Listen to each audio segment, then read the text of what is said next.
हामी पुरै ट्रेकिङ हिँड्दा छौँ होइन पुरै हामी अहिले महादेव मन्दिरमा पुरै हामी जान खोजिरहेका छौँ हाम्रा पुरै अब साथीहरू पुरै हेलो हेलो नमस्कार म प्रवीण श्रेष्ठ हाम्रो के भन्छ स्थानीय शिवजीको मन्दिर अनि हामी चाहिँ साथीभाइहरू नयाँ वर्षको उपलक्ष्यमा चाहिँ धार्मिक पर्यटन प्रवर्धनको लागि हामी यो मन्दिरहरू खोज्दै हिँड्दैछौँ त्यसमा हजुरहरू पनि यसमा अवलोकन गरी यो ठाउँमा एकदम धार्मिक आस्था बोकेर आउनुहोस् यहाँ चाहिँ मनोकामना इच्छाहरू चाहिँ सबै पुरा हुन्छ भन्छन् त्यो भन्दै यहाँनिर घुम्नलाई हजुरहरूलाई स्वागत गर्दछु नेताबाट अब नेताजी जानु ए ल साथीहरू सबैलाई नमस्कार है। आज नयाँ वर्षमा हामी थोरै भए पनि साथीहरू जम्मा भएको छौँ। अब हाम्रो यहाँ बुवाले हामीले यहाँ 10 नम्बरवटा रानचुरीमा एकदम भगवान् उत्पत्ति भएको ठाउँ जे माया पनि पुग्ने हामी यो धार्मिक स्थलको अवलोकन गर्न आइरहेको छौँ। सबैलाई चाहिँ होइन फेरि पनि यहाँ आउन आग्रह गर्छौँ। यस्तो ठाउँ छ यहाँ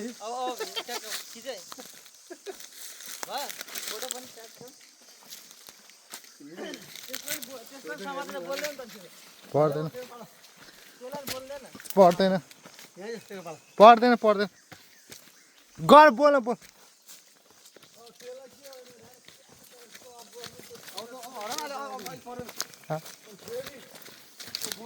झन् यस्तो कोप्चो आइरहेको छ दामी अनि एकदम हामी सुरुङ जस्तो ठाउँमा आइरहेको छौँ अब यो हामी यो सुरुङमा गएपछि हामी कहाँको मन्दिरलाई अब हामी अवलोकन गर्छौँ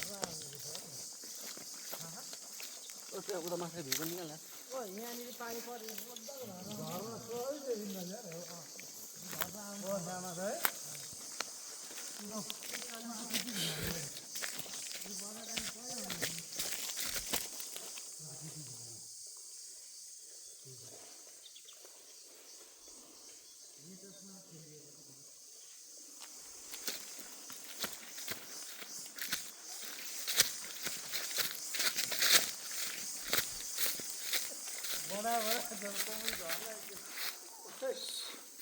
प्राकृतिक झर्ना आउँथ्यो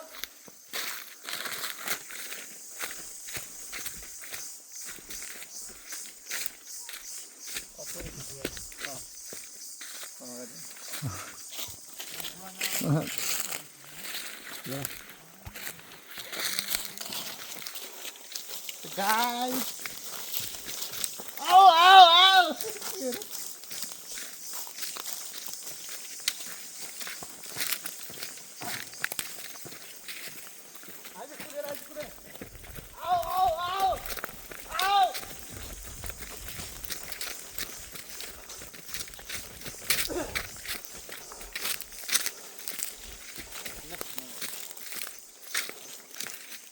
केही छ कुरो पेमा सर कति हिँड्यो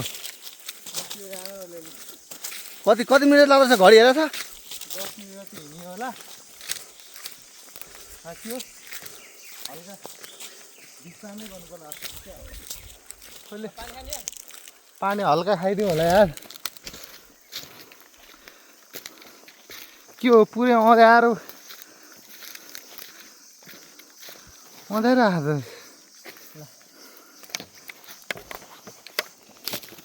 अब एकछिन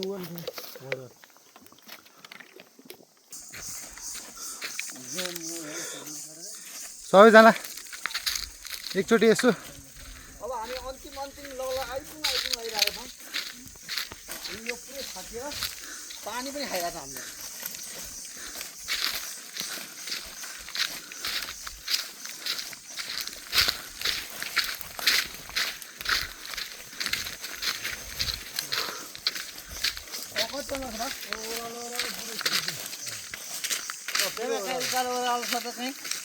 छैन अहिलेसम्म ठिकै छ अलिकति बाटोलाई चाहिँ राम्रो बनाइदियो नि मोटरसाइकल आउने सम्भावना रहेछ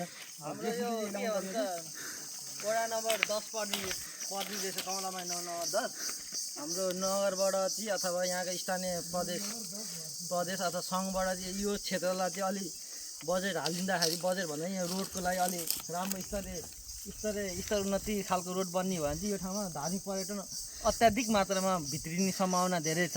भिमानको यो एउटा पहिचान धार्मिक पर्यटन भित्रिने र धेरै धर्मावलम्बीहरू आउने ठाउँ चाहिँ धेरै छ, सम्भावना बोकेको ठाउँ रहेछ। यसमा नगरपालिका सङ्घ वडा लगायतका सम्पूर्णलाई हार्दिक अनुरोध गर्दछु।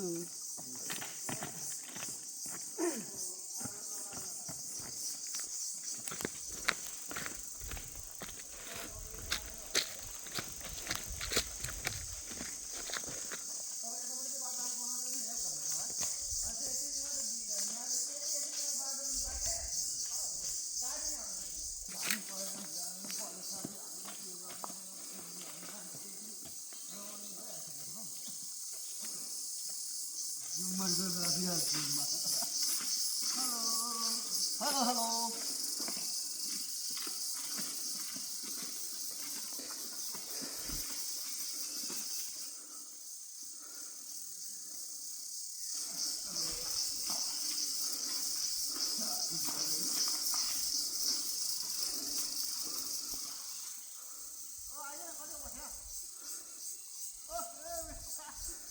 Come here, come.